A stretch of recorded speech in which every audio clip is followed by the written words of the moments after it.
Well, good afternoon. We see a lot of you are jumping on to our webinar now, and welcome to the August version of the Texas Southwestern Cattle Raisers Ranching 101. With us, our speaker today is Stormy King with the Texas Parks and Wildlife Department. I just wanted to give a few updates before we begin our webinar today. First is that our next Ranching 101 session will be held September 21st. And the topic is going to be the tools to feeder calf success. So if you'd like to join us September 21st for tools of feeder calf success, then you can register for that webinar on our website at tscra.org.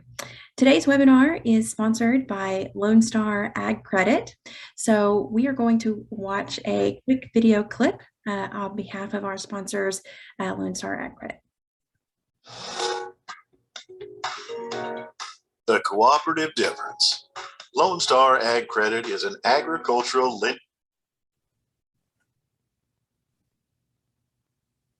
co-op that is part of the farm credit system. But what does that mean? And where does that money come from?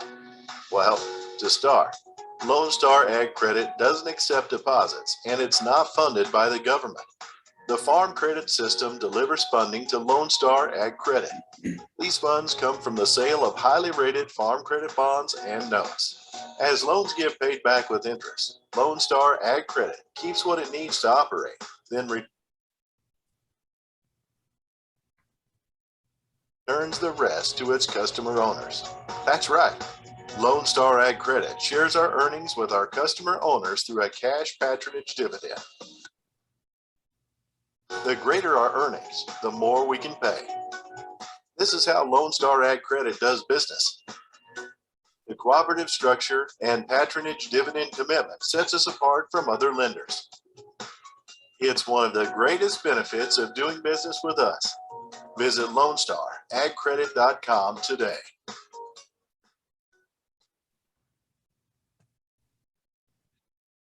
Thank you to Lone Star Ag Credit, our sponsor of today's Ranching 101 session. And with that, I'd like to turn it over to Stormy King, who is our presenter for the day. Stormy, over to you. Good afternoon, everybody. Emily, can you still hear me okay? I'm going to turn anything off. I'm going to go ahead and try to share my screen here.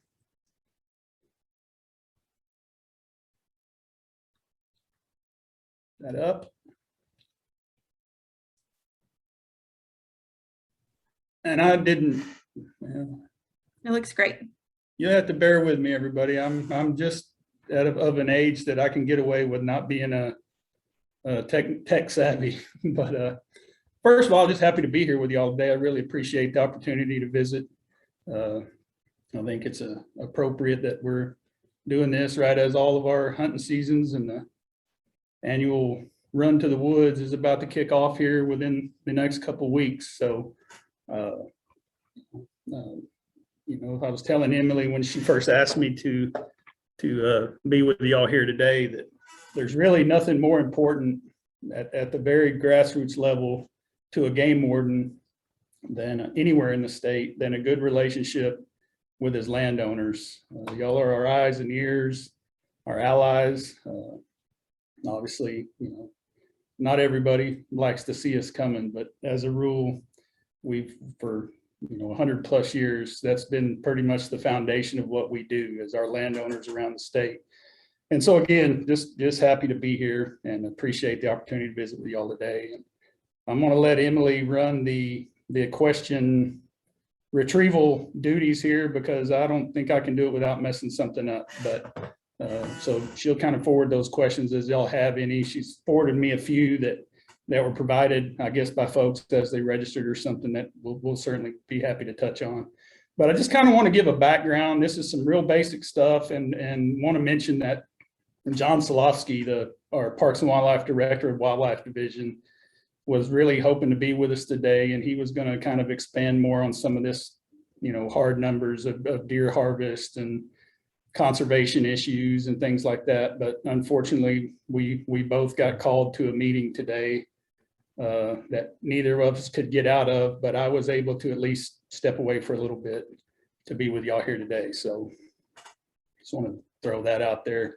But here's every year the state of Texas or Parks and Wildlife does our annual harvest surveys. We base these numbers on all sorts of estimates, but you can see here, a statewide population of white-tailed deer of well over 5 million, a harvest of, 850 some thousand, kind of broken down there between bucks and does. And interestingly, we shoot more bucks than does, and there's some historical things that go with that, kind of some perceptions. Not unlike cattle producers, in that you don't go out and sell your good cows the same way you don't shoot your fawn machines. So that's a challenge at times, is because there are some adverse effects to that on management that obviously a biologist would be better equipped to address. But the main number here I wanted y'all to see is that 770,000 deer hunters in the state of Texas. And we sell about 1.5 million hunting licenses each year. And so roughly half of those people are out deer hunting. And with that comes, depending on who you ask, but no doubt well over $1 billion of economic impact to the state of Texas, local economies, landowners. So it's definitely something, if you own land and you're interested in generating some profit off of that land in pursuits outside of what may be considered, old school production. There's definitely a lot of money out there in deer hunting, which is probably well known to everybody on this call. I just want everybody to understand that when we make, as an agency, as our commission, or when the legislature passes any law related to hunting or anything, associated with conservation, that economic impact figures very heavily into any decision that is made. Y'all may be aware of, the most recent discovery of chronic wasting disease in some facilities, but it's something that's been around for a while now. But it's truly something that when we sit down and try to kind of fashion our solutions, or at least our attempts at solving these issues, that we take a lot of stock in the fact that decisions that are made and regulatory changes that are enacted have the potential either to, adversely affect the economy in the state, right down to that local landowner and his employees, or, a lack of action could have a similar adverse effect. So I just want everybody to kind of be aware of the dynamic that goes into, all of the thought we try to put into those decisions. We'll skip over next slide. Just a mule deer, mule deer, depending on where y'all are at in the state. I think we have a mule deer season in only, 74 or 75 counties out of 254. And our total estimated mule deer population is about 1/4 of what we harvest in whitetail deer every year. So where we're harvesting 800,000 plus whitetail deer a year, the entire estimated population of mule deer in the state is only about 200,000, 250,000 based on, range conditions and habitat from year to year. And we only harvest on average probably around 10,000 mule deer a year. So just trying to give a little insight onto that. Because some of y'all definitely could be in places where you have either or both.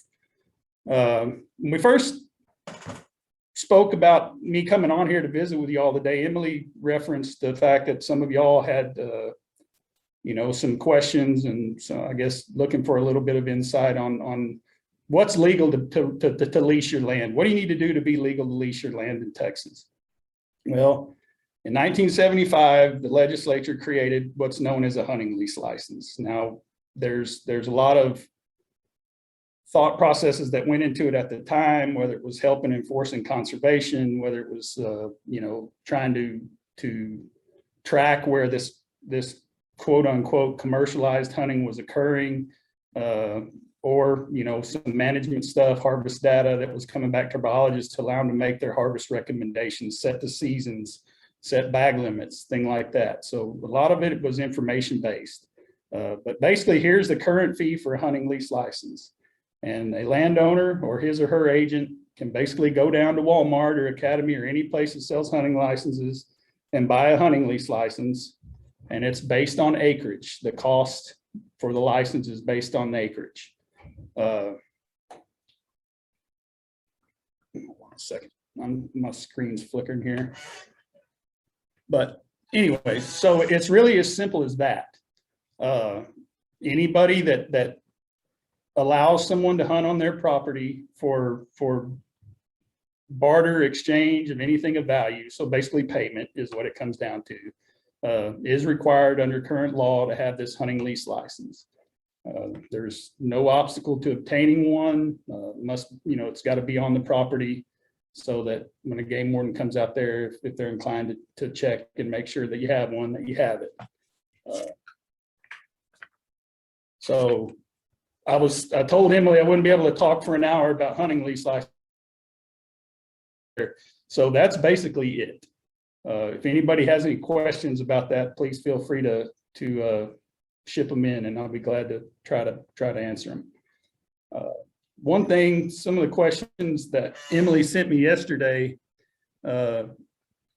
were, I think there were 5 or 6, and almost all of them had to do with kind of contract related stuff, the civil side of a hunting lease. And we'll get into that. One thing I wanted to touch on before that is to make everyone aware that because of CWD, chronic wasting disease, there are some potential requirements upon from the Animal Health Commission side on exotics. If you have exotics on your ranch, they have some regulations you're required to test. I believe it's the first 3 exotics that are CWD susceptible. So your elk, your red deer, cyca deer, your fallow axis, some of your more common exotics like black buck, they're not known to be susceptible to CWD. So I would encourage you, if you have exotics, to familiarize yourself with those Animal Health Commission requirements. If you have any requirements on the Parks and Wildlife side in relation to native deer, you'll know it, because we will have reached out to you from our wildlife division. But due to the questions on contracts that I saw yesterday, I actually pulled up a kind of generic contract that for years and years and years was on our website, on the Parks and Wildlife website, as a template, so to speak, or hey, here's a hunting lease contract. I bring that up and I show it here because I hope y'all get the joke. It's less than 2 pages long, and a lot of things have changed since the early 90s when this form was developed. I'm on a lease outside of Burnett, and I can't remember how long the contract was, 20+ pages. And of course, with requirements on, carrying liability insurance, a lot of other things. It's a much more complex world today in terms of, the litigious nature of our society and liability and everyone's fear of being sued. But there are a lot of things that we can discuss, and I really almost wish we had a forum here where we could talk back and forth, because it's just easier for me. But I'm sure as the questions come through on this, I'll be happy to answer any of them. A lot of things to take into account when you're working up a contract. And as much as I hate to say it, not to disparage attorneys in any way, but I would really recommend that you very clearly spell out your expectations, your limitations, and that you use someone, if not an attorney, at least someone with some pretty sound legal background to make sure you're covering all your bases in a contract, because there's so many things that come into play there, whether it be what happens to a property that hunters bring in, if and when they leave and break the terms of the contract, or just allow the contract to expire. I had a personal experience this past season. I got on a lease for the first year, and the previous leaseholders had been on there for 30 years or somewhere thereabouts, and they had basically what I guess would be termed a drop dead date to remove all of the property that they wanted from that lease. It's a pretty large property, and they had left a lot of blinds, a lot of other things, feeders, all kinds of things associated with the camp. And they didn't do it.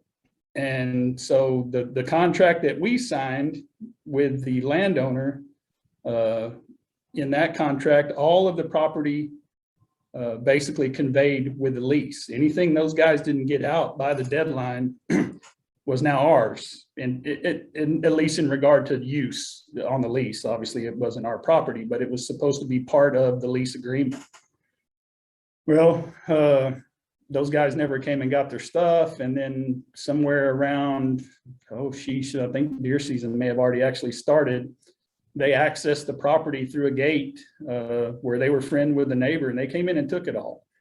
So it's a fine line in that case between an actual criminal act that a peace officer can do something about, were they trespassing or not? Well, somebody's only trespassing if the landowner wants to pursue a charge.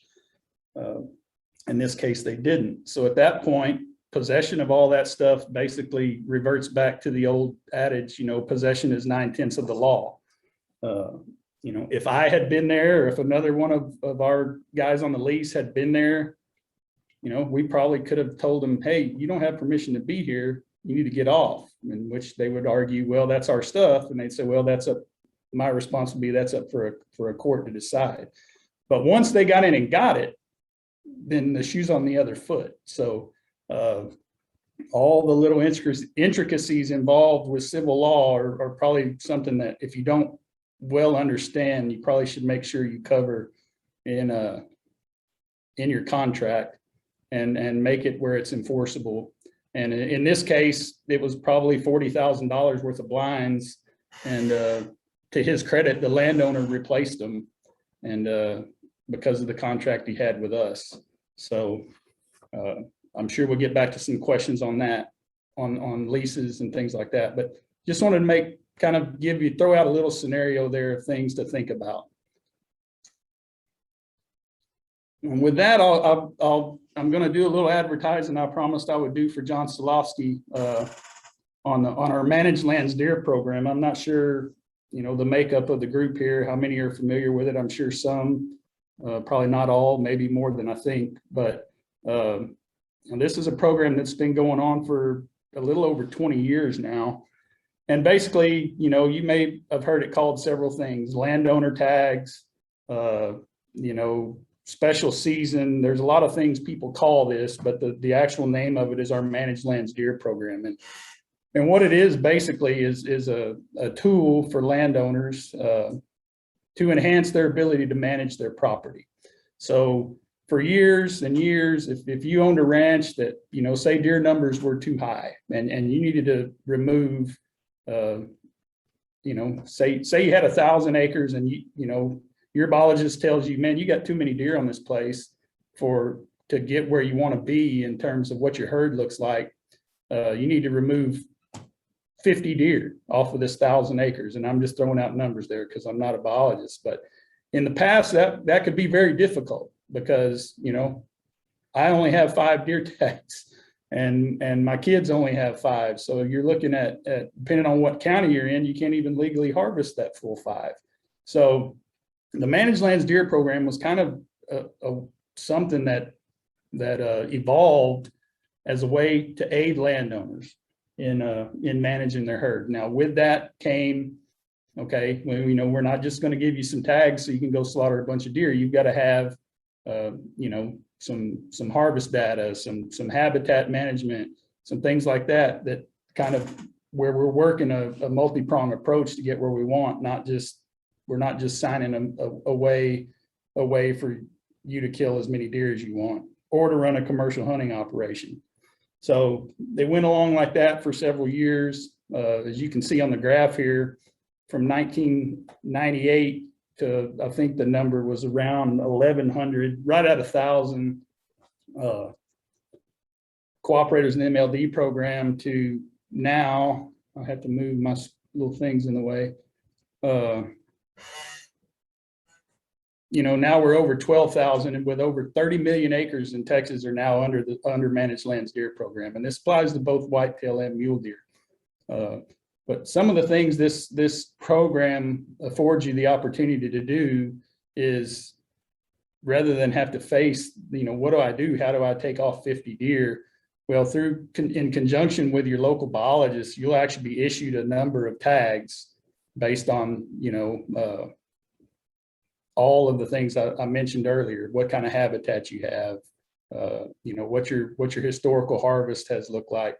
And so you're able to actually manage them a little easier. So say you've got a hand that works on the ranch, he can spend all season really taking the time to get your doe numbers down, or to cull bucks out of the herd that you can be pretty selective, because you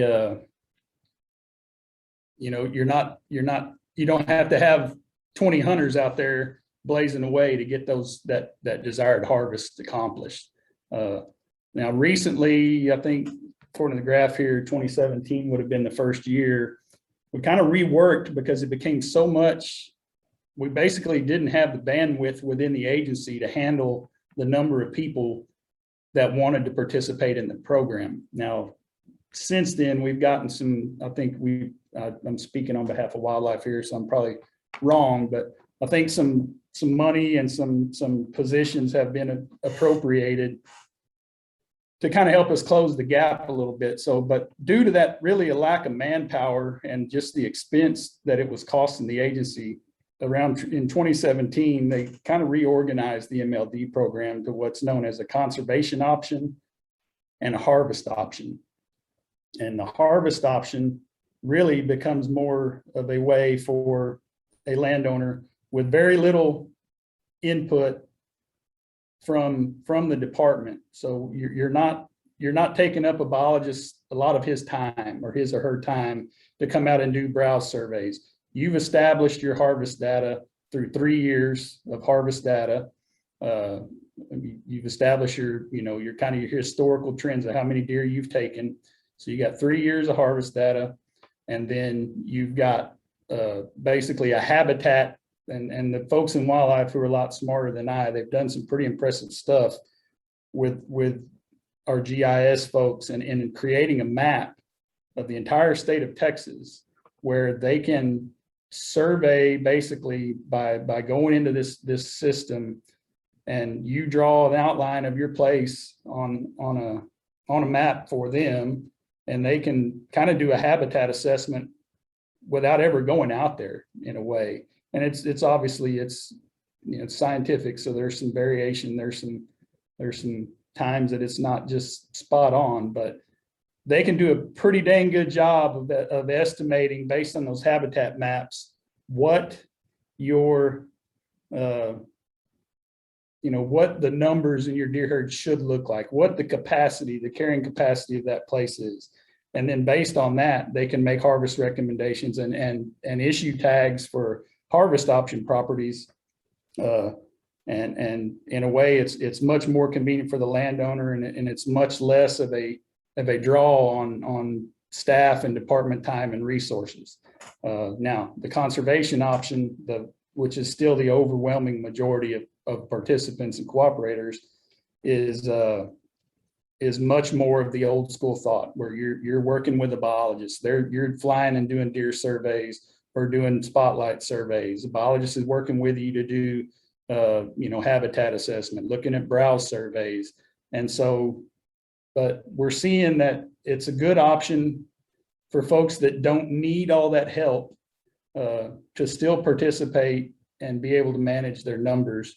And then obviously we're still there, and we've been able to increase our bandwidth.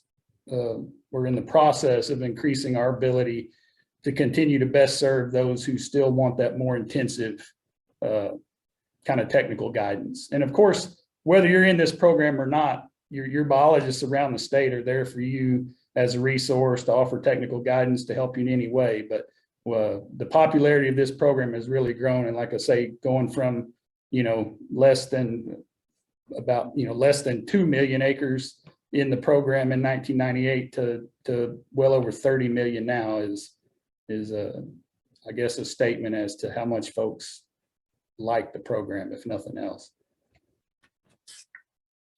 This next one is just kind of an idea on a statewide. You can see these are our MLD cooperators in the state. They're very much kind of centered in the Hill Country, kind of the South Central Texas, and of course the Hill Country and Southwest Texas, where historically that's what people think of, I guess, whether it's warranted or not, are the big deer area of Texas is kind of that golden triangle down there. And but so obviously as you get out to less populated areas, and a lot of that's probably based on the market, because a lot of these landowners do use this MLD tool as a way to improve their marketability. You get an extended deer season. You can hunt basically from the opening of bow season, which is, the last weekend of September, through the end of February under these permits. Now, depending on which option you're in, there are different allowances for what you can take. But if you're in the full-blown conservation option, you can basically shoot your trophy deer that entire 5-ish month period. Some folks like that, some folks don't. There's obviously viewpoints from both sides, but that is what the program looks like, and that's what it allows folks to do. If, obviously they comply with the requirements, and, there's a lot of attention on some of these hunting operations now because of CWD. And with that privilege may come in the future some extra responsibility to track and do some pasture testing, but not the case now unless you receive deer from a breeder facility. I told John I would touch briefly on this. I'm definitely, again, not a biologist, but just kind of give y'all an idea with chronic wasting disease. I'm sure y'all have heard a lot about it.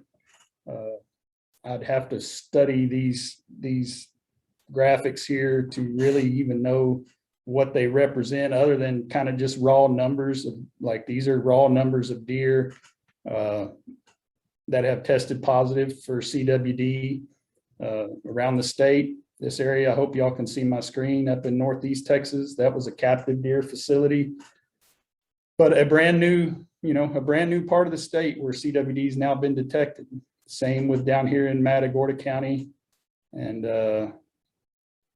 this southeastern part of the state is a new revelation there. Prior to this year, it was limited to these two counties, the Uvalde and Medina, down in South Central Texas, and Del Rio 2 years ago, where it was discovered in a free range deer there. We don't know if perhaps that deer came from at one point a captive facility or was exposed, but it was there, and it was a free range deer. Subsequently, we've done a lot of heavy testing down there in the Del Rio area and found 2 more positives. I keep trying to scroll or pan up to the top and changing the page, so I apologize for that. But Lubbock, this was a free range mule deer. This one deer, that was last season. In response to that, we've got a new surveillance zone there. We've had many, over several years now, mule deer up in the panhandle around Dalhart that, we suspect that perhaps an infected deer migrated in from New Mexico or Oklahoma or even Colorado at some point. There's the theory that it came from captive elk, which are known to carry CWD. But and then out here in West Texas, or in the far West Texas, those are all free range mule deer, and there's pretty good support for a theory that came down out of southeastern New Mexico, and I can't remember the name of all the mountain ranges out there, but not an expert on CWD by any means. I know enough about it to probably get myself in trouble. I do know enough about the enforcement side, but I just wanted to throw this up there, and John asked that I did, to kind of offer y'all a big broad picture of where to this point we've discovered CWD in the state of Texas.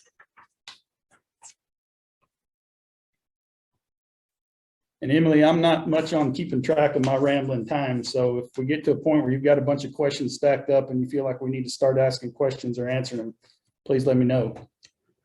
You're doing great. All right. One more page on CWD, and this is more of a snapshot to show not where CWD's necessarily been detected, but where we know that deer that can somehow be traced, whether it's by 1 degree, 2 degrees, the math's been different at times, but and again, I don't want to get off and misstate any of this, because it is a hot topic, and it's politically sensitive topic, and it's important to folks on both sides of both, the breeder industry, the breeder community, and we're in a meeting with a bunch of them here today, and we all cooperate and do the best we can to work together to sort out, what do we do, how do we address these things. But I want to qualify everything I say about CWD with the statement that I'm not a scientist or in any way, especially a biologist or an epidemiologist. So I would ask that you give me some grace if I say something that that may be at issue, and I'm happy to clarify if anybody has a question. But these are just the number of counties that where deer have gone that could somehow be traced back to a CWD positive facility. As many of y'all probably know, these deer, are raised in these deer breeding facilities. Some of them live their whole life there, and there's trade back and forth between breeders, much like say the registered cow market. Seems that a lot of those guys are more interested in trading cows back and forth to each other than ever getting anything to market. It becomes just the whole focus of their life, and I can't say that I disagree with them, but we also have the obvious outcome where these deer are raised to a certain age in these facilities and are then released onto the landscape for hunting. So this is just kind of an effort here, I think, by John to provide a kind of, again, a big picture, kind of a broad scoop of here's where deer have gone that may have at one time been exposed to a deer with CWD. So and the rulemaking, the changes and amendments to both statute and regulation on this stuff are never ending in an effort to address things, to get ahead of it when we can, but to address unforeseen things at every opportunity. So it's a big part of what we do here every day, and I can't stress enough how important it is to the agency and to both the wildlife and law enforcement divisions specifically, but how important it is to not only landowners, but deer breeders too. I mean, they're producers. They employ a lot of folks. They drive economies in a lot of these small towns. I mean, some of them spend untold tens of thousands of dollars or more a year on feed and all kinds of inputs that go into that industry. So it's a complex situation that we're doing our best to handle. And I think that's all the slides I actually put. I figured we would normally, as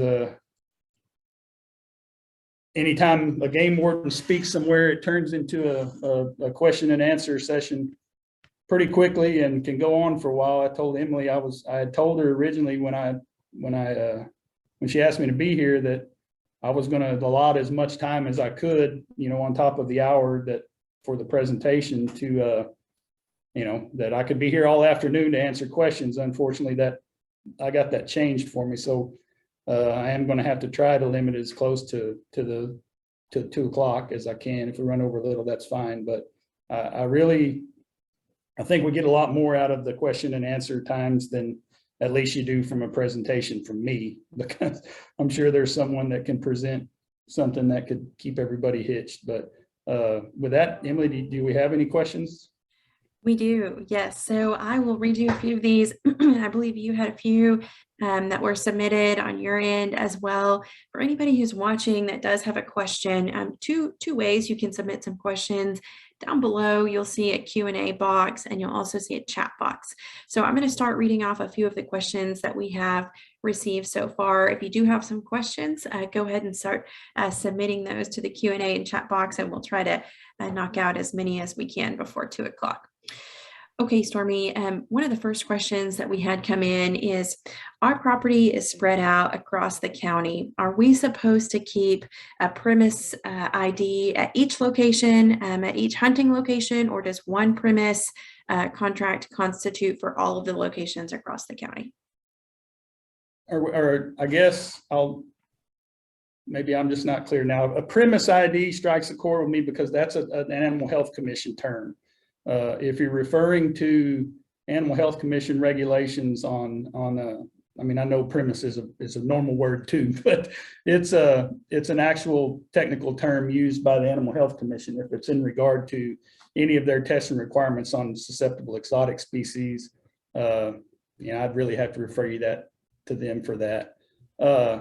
But in terms, if we're talking about a hunting lease license, basically any property you own in a county can be aggregated into a single acreage. So if you've got, for example, just for ease of the math, if you've got 500-acre pieces of property in a single county, we're not going to ask you to go out and get a hunting lease license for each property. You would just get the license that would cover that aggregate number, which would be 2,500 acres.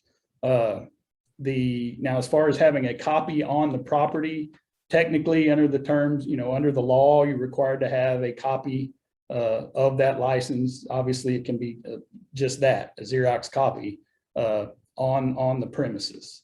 Now, this is something that as around the state, game wardens get to know their landowners. So I'm not here to tell you that every game warden is going to require that you have this thing framed and posted, on the gate. But I mean, they know who's got a license. They know who's historically had a license. They know their landowners. So, I would encourage you on that matter and any matter. So as far as that goes, if you have questions, to really reach out to your local guys and girls out there, that work in the law enforcement division, our game wardens, our people on the ground, to establish that kind of more personal relationship. And I mean, all of this stuff is basically subject to what makes sense, as long as everybody's on the same page. But technically, you are required to have a copy of that hunting lease license on each property. If you have a contiguous piece of property that overlaps a county, if it's in 2 counties, same thing goes. Now, if you own a piece of property in Hamilton County and a piece of property in Hayes County, obviously that would require 2 separate hunting lease licenses. I hope I answered that. I wasn't quite sure exactly what the question might be. Yes, and she did comment back and say, yes, hunting lease license was the question there. So I believe you answered it. Okay. Another question that we've got, and we do have them starting to come in, so that's great. Another question, in the past, landowners were able to obtain doe permits. Is this option still available? I believe it is. This is one thing I wish John was here to address. We have so many management related options out there. I know as last year, the years all run together for me, but last year and the year before, I think it was last year though, we actually changed the regs to allow a doe harvest in 21 counties in South Central Texas, kind of that Gonzales to Lavaca County to Bastrop, I think all the way down maybe to Warden, don't quote me on that, but kind of a band there in South Central Texas where there had been no doe harvest for years. And we experimented recently. So, ideally the driving force behind every management decision the department makes, at least one of the driving forces, is opportunity. We always want to allow as much opportunity for people to participate in hunting.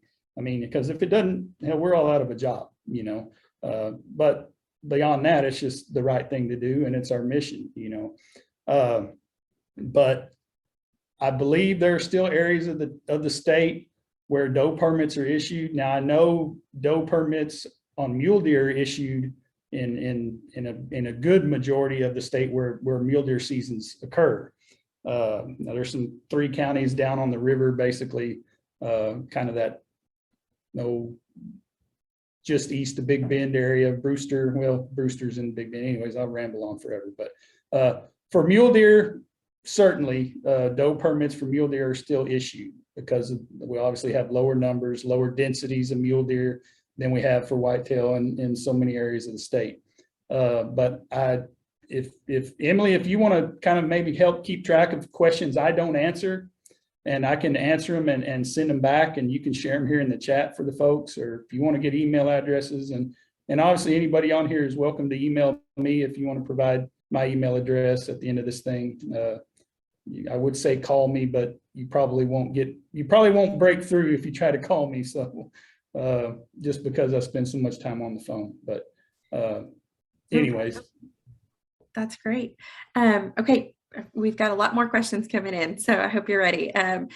Next question. My place adjoins a high fence property with exotics, including elk. Over the years, an elk or two has escaped and been spotted on my place and adjacent property. Should I be concerned over CWD?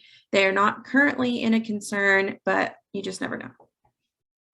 That's odd. Usually the question I get about elk is if it gets on my property, can I shoot it? which has some caveats involved. Again, I'm not the right person to be here addressing specifics of the technical side of CWD. Obviously elk are known to at least have the ability to carry and transmit CWD.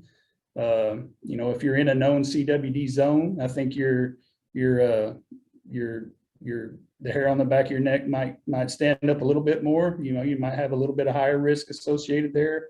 The simple fact of the matter is we have so many exotic species scattered around this state. Obviously, more so, in kind of the South Texas, the hill country where the exotics have been a thing since, for at least almost 100 years.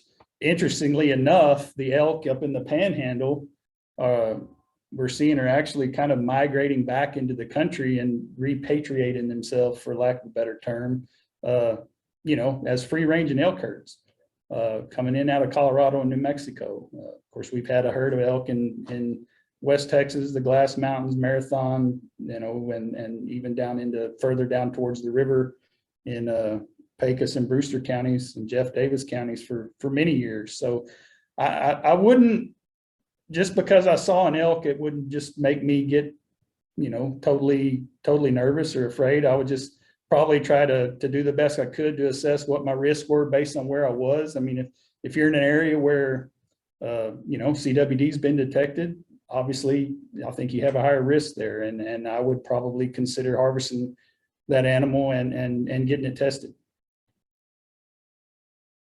Okay, great. We've actually had 2 questions come in that Stormy, I believe I can answer, and I will answer very quickly. And that is, what signs do you need to put on your property for a property owner's protection? And Stormy, I'll certainly let you take a stab at this as well, but we have received a ton of questions about farm animal liability in our office recently with the new FALA Act, or Farm Animal Liability Act, that's come out. And you do need a sign hung on your property. And we will have those signs available for purchase. It needs the Chapter 87 language on the sign. You can purchase those on our website starting September 1st, which is the day the law goes into effect, that you will need that Farm Animal Liability Act sign. And again, you can purchase those on our website beginning September 1st. Stormy, I don't know if you have anything else to add as far as signage for protection from a hunting side of things. Yeah, just the old school stuff from the penal code of what constitutes trespass notice, basically. If you've got an open piece of property without a fence around it and no signage, basically no one is trespassing until they've been warned that they're trespassing. Now, a fence, I can't remember the exact wording in the penal code, but it's something to the effect of, a fence constructed to retain wildlife is technically adequate notice.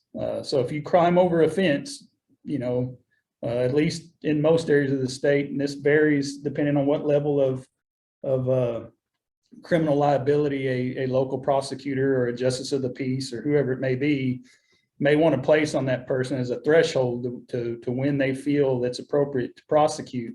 A fence, a sign that says no trespassing, purple paint of specific size. I think it's at least 3 inches wide by 8 inches tall, no more than 3 nor less than 8 feet off the ground, painted on a post, things like that is also serve as purple paint.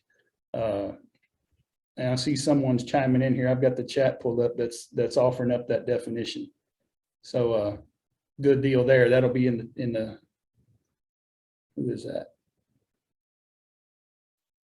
Oh, that's John Hubert, who I think's our county attorney down in Clayburgh and Kennedy counties. I hope I didn't sell you out. I don't know if this is supposed to be anonymous or not, but anyway, so yeah, any of those things will apply. You know, those basic trespass provisions in the penal code. Now, what's interesting is there's a little more leeway in the law when it comes to hunting. The hunting without landowner consent statutes basically say it's illegal to hunt without landowner consent. Whether or not you know you're trespassing, you know you've not received consent from anyone to hunt there.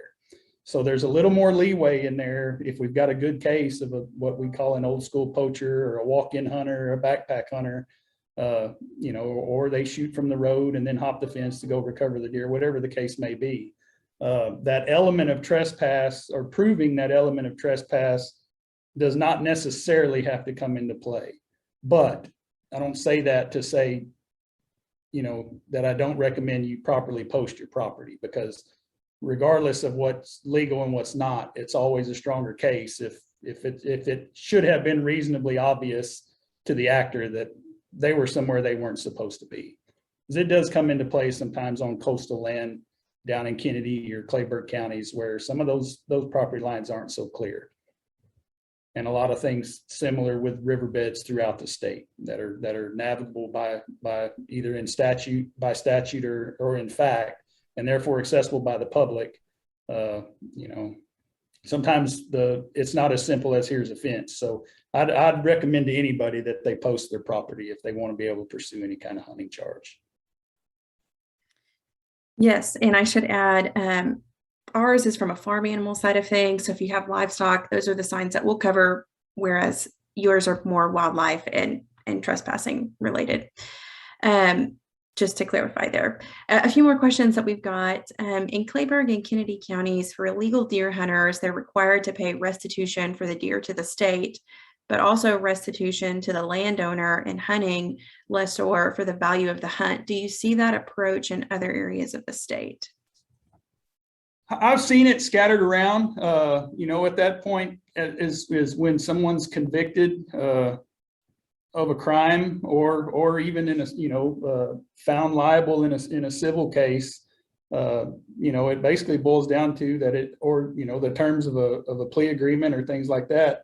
You know, our prosecutors and our judges have a lot of discretion there to try to recover costs for that landowner, or what the potential value of that hunt, or, you know, we don't really place a value per se on the animal, but there's actually, there's definitely a market price for what a 200-inch whitetail deer is worth, and it varies around the state. It varies based on what type of property it's on. The King Ranch or for example, there in Clayburgh, Kennedy, and Willacy counties and Nueces County, they're not a high fence kind of a put and take hunt operation. So, that they may be able to place a higher value and investment they have in that animal in terms of what the value or the opportunity costs to them by someone basically stealing that opportunity from them to sell a hunt for that animal. That may be different from what a identical size or identical Boone and Crockett scoring deer raised in a deer breeder pen may be. We don't see, we recently made some changes within the last couple of years to the civil restitution we assess basically, reimbursement to the state or to the people of the state for the illegal take of that animal, because we saw that it was causing us all kinds of problems with our criminal prosecution. So, when the original values for say whitetail deer were developed back in, years ago, a lot of it was in response to a lot of things that happened in South Texas, Duval County being one of the prime areas where, we had this big history of road hunting, illegal hunting, trespassing, and at one point, I can't remember what year it was. I want to say maybe 1994. The legislature saw fit to make, hunting without landowner consent and killing a deer a felony in this state. And we saw the numbers go down, but a lot of the value placed on that animal from a civil restitution standpoint, I think at the time there was some methodology that thought it would be a deterrent, and there was also not literally thousands of deer in the state that are now the product of either, call it what you want, intense wildlife management, or, the deer breeding industry that were valued at, 20, 30, 40, 100, $150,000 based on the formulas we use to assess civil restitution. So a lot of things changing. We basically went back 2 years ago and reassessed the goal of civil restitution and what the true value of that animal to the state of Texas was. And we basically went back to a base value. We stopped computing trophy value. A buck deer is worth this much, a doe deer is worth this much.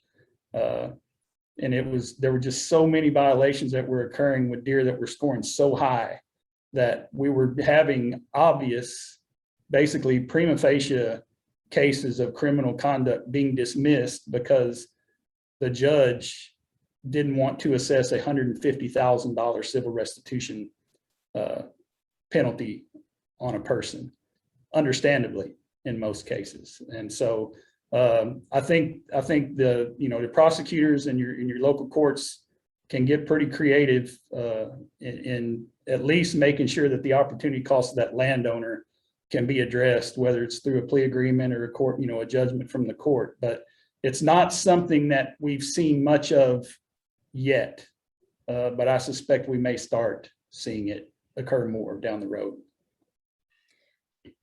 Okay, we'll try to get a few more questions in. I'm sorry, I got a little long-winded on that one. No, not at all. I think we've got time for a couple more here. Is a hunting lease license required for all wildlife, including duck hunts? I'm sorry, repeat that one for me. Is a hunting lease license required for all wildlife, including ducks? It's required for any property where people are paying to hunt, basically, regardless of species. Okay.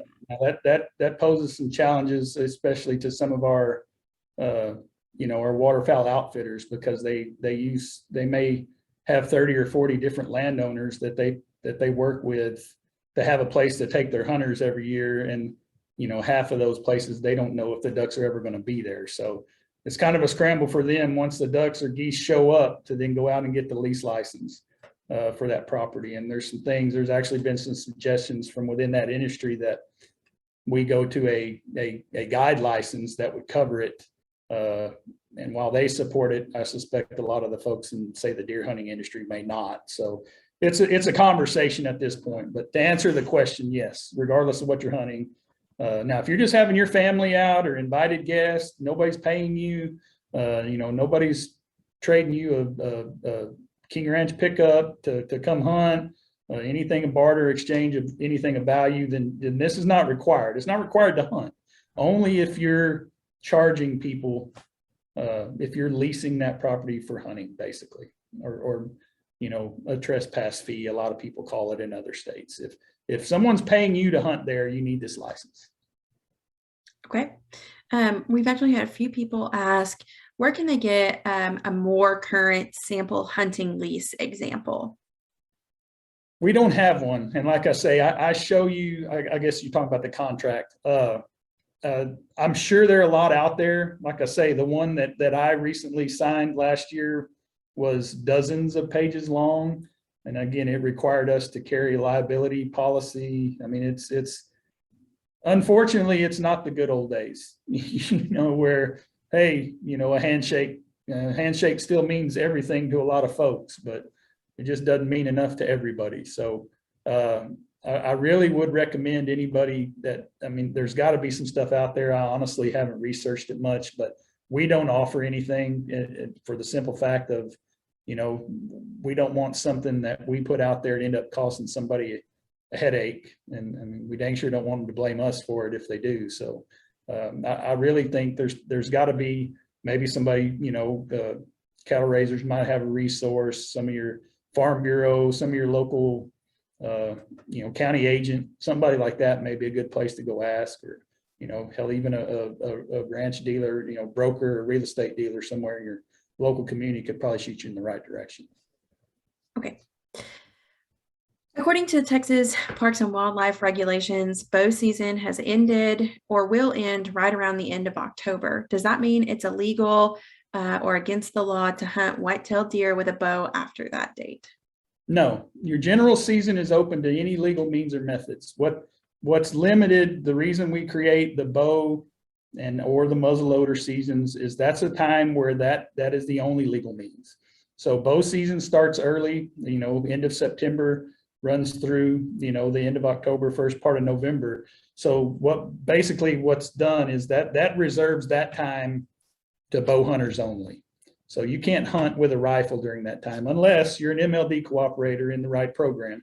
But during the general season, when it's legal to shoot, deer with a rifle in November, December, you can use any legal means or method you want, be it muzzleloader, bow, crossbow, you name it. Okay. I'm going to call this our last question, and then I'll give you some more instructions if anybody has any further questions after that. Do you need a hunting lease license to allow hunts for wild hogs? Yes, if you're charging, you do. Okay. Yeah, even though they're no longer required to have a hunting lease or hunting license to hunt wild hogs, if you're charging to conduct hog hunts, you're still required to have the lease license. And those hunters are still subject to hunter ed requirements. Okay. Great. Well, so many great questions that came in. Thank you so much, Stormy, for taking the time to answer so many of these questions. For those of you who have any outstanding questions that we maybe didn't get to, or you have some remaining follow-up questions, I would encourage you, please send an email over to myself, education@tscra.org, and I will direct you either to Stormy or maybe someone inside TSCRA that can help answer those questions. Again, that email is education@tscra.org. Stormy, thank you so much for joining us today and spending time answering all of these questions. I think we ended right before 2 o'clock, so just in time to get back to your meeting. We really appreciate your time. Thanks so much for joining us today. Well, thank you all so much for having me, and I'll be happy to come back sometime if it would be useful. And I truly do apologize. I had totally intended to try to stay hitched here for another hour if needed to take more questions, because they just always happen. But it didn't work out that way. This thing got planned basically Friday. This came up, and it was something I can't get out of. So I appreciate very much, and please anyway, reach out either to me directly or to Emily. Feel free to shoot me anything you may have. Thank you. Y'all have a great day. Bye.